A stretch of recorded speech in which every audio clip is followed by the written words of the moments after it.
محترم سامعین کرام، ایک مرتبہ امام ناصر الدین بستی رحمۃ اللہ علیہ بیمار ہوئے اور اس بیماری میں آپ کو مرض سکتہ ہو گیا تھا۔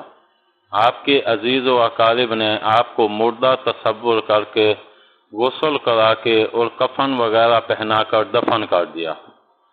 رات کے وقت آپ کو ہوش آیا اور خود کو مدفون دیکھا، سخت پریشان ہوئے۔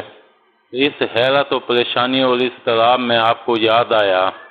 آگے بڑھنے سے پہلے آپ ہمارے چینل کو سبسکرائب کر دیں اور ساتھ میں بیل آئیکن کو پریس کر دیں تاکہ ہماری ہر نئی ویڈیو کا نوٹیفیکیشن آپ کو ملتا رہے کہ جو شخص حالت پریشانی میں 40 مرتبہ سورہ یاسین پڑھتا ہے، اللہ تعالیٰ اس کے اضطراب کو دفع کرتا ہے اور تنگی فراخی سے بدل جاتی ہے۔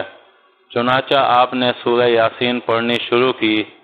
ابھی 39 مرتبہ پڑھ چکے تھے کہ ایک کفن چور نے کفن چورانے کی نیت سے آپ کی قبر کھودی۔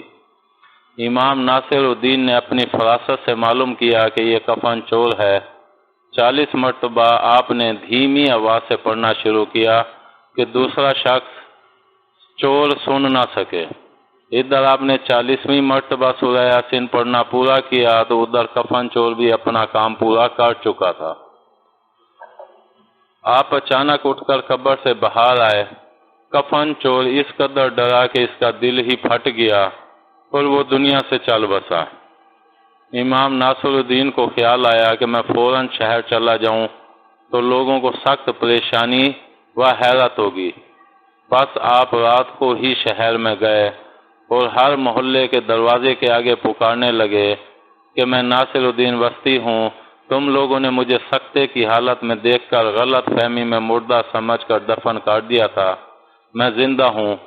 اس واقعے کے بعد امام ناصر الدین بستی رحمۃ اللہ علیہ نے قرآن کریم کی تفسیر لکھی۔ امید ہے آپ کو ہماری یہ ویڈیو پسند آئی ہوگی۔ پسند آنے کی صورت میں لائک کریں، کامنٹ کریں اور شیئر کرنا مت بھولیں۔ ملتے ہیں اگلی ویڈیو تک، اللہ حافظ۔